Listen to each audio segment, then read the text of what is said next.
பல்வேறு பகுதிகளில் நடைபெற்ற முக்கிய நிகழ்வுகளை களத்தில் மதிமுகம் பகுதியில் பார்க்கலாம்.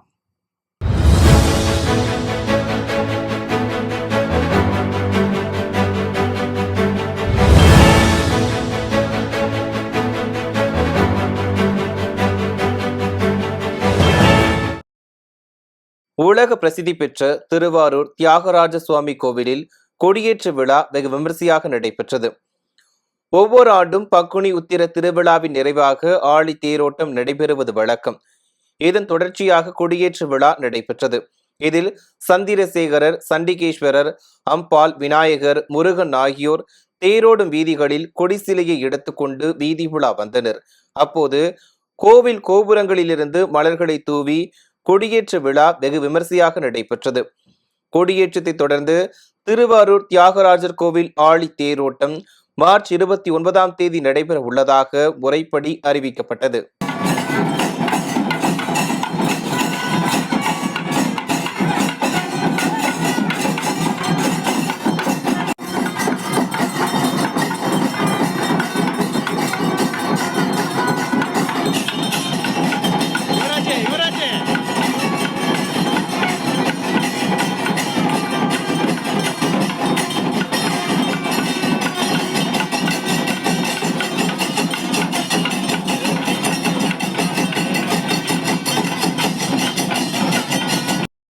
மூளைச்சாவு அடைந்த 12 வயது சிறுவனின் உடல் உறுப்புகள் தானமாக பெறப்பட்ட நிலையில் அந்த சிறுவனின் உடலுக்கு அமைச்சர் முத்துசாமி அஞ்சலி செலுத்தினார். ஈரோடு கருங்கல்பாளையம் பகுதியைச் சேர்ந்த 12 வயது சிறுவன் மௌலிஷ் வலிப்பு நோய் காரணமாக ஈரோட்டில் உள்ள தனியார் மருத்துவமனையில் அனுமதிக்கப்பட்டு மூளைச்சாவு அடைந்தார். இதனையடுத்து சிறுவனின் உறுப்புகளை தானமாக வழங்க பெற்றோர் சம்மதித்தனர். இதனையடுத்து சிறுவனின் உடல் உறுப்புகள் தானமாக வழங்கப்பட்டன. இந்நிலையில் சிறுவனின் உடலுக்கு அமைச்சர் முத்துசாமி நேரில் அஞ்சலி செலுத்தினார். புதுச்சேரி மாநிலம் காரைக்கால் மாவட்டம் திருநள்ளாறில் உள்ள உலக பிரசித்தி பெற்ற ஸ்ரீ சனீஸ்வர பகவான் ஆலயத்தில் சனிப்பெயர்ச்சி விழா வெகு சிறப்பாக நடைபெற்றது. சனீஸ்வர பகவான் கும்ப ராசியிலிருந்து மீன ராசிக்கு இடம்பெயர்ந்த போது சனீஸ்வர பகவானுக்கு செய்யப்பட்ட சிறப்பு அபிஷேகம் மற்றும் மகா தீபாராதனையில் பல்லாயிரக்கணக்கான பக்தர்கள் கலந்து கொண்டு வழிபாடு நடத்தினர்.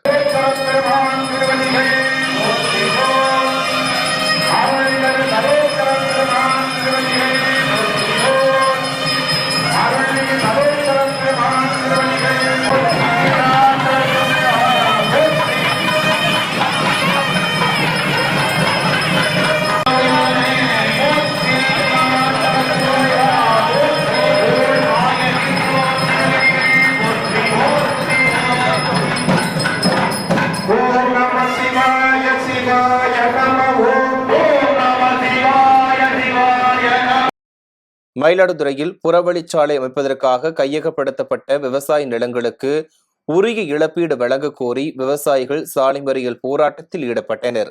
மொளையூர், மேலநாகக்குடி, லட்சுமிபுரம் உள்ளிட்ட கிராமங்களில் கையகப்படுத்தப்பட்ட நிலத்திற்கு உரிய இழப்பீடு வழங்க வேண்டும் உள்ளிட்ட கோரிக்கைகள் வலியுறுத்தப்பட்டன. தொடர்ந்து வருவாய்த்துறை அதிகாரிகள் பேச்சுவார்த்தை நடத்தியதை அடுத்து அனைவரும் கலைந்து சென்றனர். மயிலாடுதுறையில் நடைபெற்ற மாற்றுத்திறனாளிகளுக்கான சிறப்பு தனியார் துறை வேலைவாய்ப்பு முகாமில் 39 பேருக்கு பணியாணை வழங்கப்பட்டது.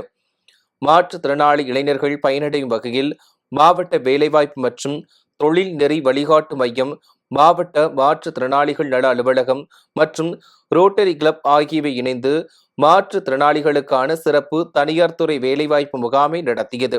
இதில் 18 வயது முதல் 35 வயதிற்குட்பட்ட மாற்றுத்திறனாளிகள் கலந்து கொண்டு பயனடைந்தனர்.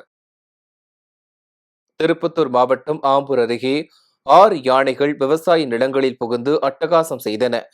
ஆம்பூர் அடுத்த அபிகிரிப்பட்டறை பகுதியில் ஆந்திர மாநில வனப்பகுதியில் இருந்து வந்த 4 பெரிய யானைகள் மற்றும் 2 குட்டி யானைகள் என 6 யானைகள் விவசாய நிலங்களில் புகுந்து சுமார் 5 ஏக்கர் விவசாய நிலங்களில் பயிரிடப்பட்டிருந்த நெல், வாழை, சோளம் மற்றும் தீவன பயிர்களையும் தென்னங்கன்று உள்ளிட்டவற்றையும் நாசம் செய்தது. இது குறித்து தகவலறிந்து வந்த ஆம்பூர் வனத்துறையினர் யானைகளை மீண்டும் வனப்பகுதிக்குள் விரட்டி அடித்தனர். இங்கே திருப்பத்தூர் மாவட்டம் ஆம்பூருக்கு அடுத்த அபிகிரிப்பட்ட கிராமத்தில் வந்து நாங்கள் வசிக்கிறோம். நாங்களாம் விவசாய நிலத்தை சேர்ந்தவங்க. உங்கள் பேரில்? என் பேர் வந்து மகேந்திரன். இந்த இடத்துல வந்து நைட்டு ஒரு 1 மணி அளவில் காட்டு யானை வந்து ஒரு 7 யானைங்க வந்து அந்த ஸ்கூல் தோப்பு ஓரமாக அந்த காட்டு பகுதியை ஒட்டி வந்து ஸ்கூல் தோப்பில் அப்புறம் இந்த முள்கம்பியெல்லாம் உடைச்சிட்டு நெற்பயிர் இந்த தேக்கு செடிங்க அப்புறம் இந்த வாழை செடிங்கெல்லாம் வந்து நைட்டு வந்து ரொம்ப சேதாரம் பண்ணிட்டு போயிடுச்சு. கிட்டத்தட்ட வந்து ஒரு 3 ஏக்கர் அளவுக்கு வந்து பயிருங்கள்லாம் ரொம்ப சேதாரம் ஆயிடுச்சு. அதனால வந்து இந்த வனத்துறை அதிகாரி வந்து தகவல் கொடுத்த பின்னாடி வந்து விரட்டி அனுப்பிச்சிருக்காங்க. இது வந்து அரசாங்கம் மூலமா நல்லா விவசாயிகளுக்கெல்லாம் கொஞ்சம் தகுந்த பாதுகாப்பு கொடுத்து மறுபடியும் திரும்ப வராத மாதிரி வந்து கொஞ்சம் நடவடிக்கை எடுக்கணும். பயிர் இழப்பீடு வந்து கொஞ்சம் கொடுத்தா நல்லா இருக்கும்னு சொல்லி விவசாய சார்பாக கேட்டுக்கொள்கிறோம். வேலூர் மாவட்டத்தின் தொலைநோக்கு திட்டம் 2030 மற்றும் மாவட்டத்தின் 5 ஆண்டு கால சாதனை மலர் புத்தகத்தை மாவட்ட ஆட்சியர் வெளியிட்டு 1174 பயனாளிகளுக்கு 3.43 கோடி ரூபாய் மதிப்பிலான நலத்திட்ட உதவிகளையும் வழங்கினார். சென்னையில் நடைபெற்ற கனவுகள் மெய்ப்படும் நிகழ்ச்சியில் மாநிலத்தின் தொலைநோக்கு திட்டம் 2030 புத்தகத்தை வெளியிட்டதை தொடர்ந்து வேலூர் மாவட்ட ஆட்சியர் சுப்புலட்சுமி அடுக்கம்பாறையில் உள்ள அரசு வேலூர் மருத்துவக் கல்லூரி மற்றும் மருத்துவமனையில் நடைபெற்ற கனவுகள் மெய்ப்படும் நிகழ்ச்சியில் 5 ஆண்டு சாதனை மலர் புத்தகத்தை வெளியிட்டார். சர்வதேச மகளிர் தினத்தை கொண்டாடும் வகையில் தூய்மை பணியாளர் பத்மாவிற்கு சென்னை OMR சாலையில் உள்ள தனியார் கல்லூரியில் பாராட்டு விழா நடத்தப்பட்டது. மாணவிகளின் கலைத்திறனை வெளிப்படுத்த வகையில் பல்வேறு போட்டிகளும் நடத்தப்பட்டன. ஆடை அலங்கார அணிவகுப்பு, நகை தயாரித்தல் மற்றும் மெஹந்தி, முக ஓவியம் மற்றும் ஃபேஷன் ஷோ உள்ளிட்ட நிகழ்ச்சிகளும் நடைபெற்றது. இந்த விழாவில் சிறப்பு விருந்தினராக பங்கேற்ற தூய்மை பணியாளர் பத்மாவிற்கு ஜெயின் சோசப் கல்வி குழும தலைவர் பி. பாபு மனோகரன் சால்வை அணிவித்தும் பூங்கொத்து கொடுத்தும் கௌரவித்தார். திருப்பத்தூர் மாவட்டம் உடுமலை அருகே டூரிஸ்ட் வேனும் இருசக்கர வாகனமும் நேருக்கு நேர் மோதிய விபத்தில் 5 வயது சிறுவன் உட்பட 3 பேர் சம்பவ இடத்திலேயே பரிதாபமாக உயிரிழந்தனர். தாந்தோணி வாய்க்கால் பாலம் பகுதியில் இருந்து உடுமலை நோக்கி டூரிஸ்ட் வேன் ஒன்று சென்று கொண்டிருந்தது. இதேபோல் தாந்தோணி நோக்கி இருசக்கர வாகனம் வந்து கொண்டிருந்தது. இந்நிலையில் எதிர்பாராத விதமாக டூரிஸ்ட் வேனும் இருசக்கர வாகனமும் நேருக்கு நேர் மோதி விபத்துக்குள்ளானது.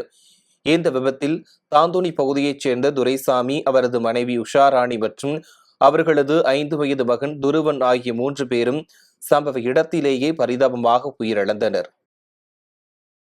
நெல்லை மாவட்டம் வள்ளியூரில் இருந்து சிறுமலஞ்சிக்கு இயக்கப்படும் அரசு டவுன் பேருந்து முறையாக இயக்கப்படாததை கண்டித்து பேருந்தை சிறைப்பிடித்து கிராம மக்கள் போராட்டத்தில் ஈடுபட்டனர். வள்ளியூர் அரசு போக்குவரத்து கழக பணிமனையில் இருந்து சிறுமலஞ்சிக்கு சுமார் 1 மணி நேரத்திற்கு ஒரு முறை டவுன் பேருந்து இயக்கப்பட்டு வருகிறது. இந்நிலையில் காலை மற்றும் மாலை வேளைகளில் டவுன் பஸ் முறையாக வராததால் பள்ளி கல்லூரி மாணவ மாணவிகள் மிகுந்த சிரமத்திற்கு ஆளாகி வருகின்றனர். இதனால் ஆத்திரமடைந்த பொதுமக்கள் பேருந்தை சிறைப்பிடித்து போராட்டத்தில் ஈடுபட்டனர்.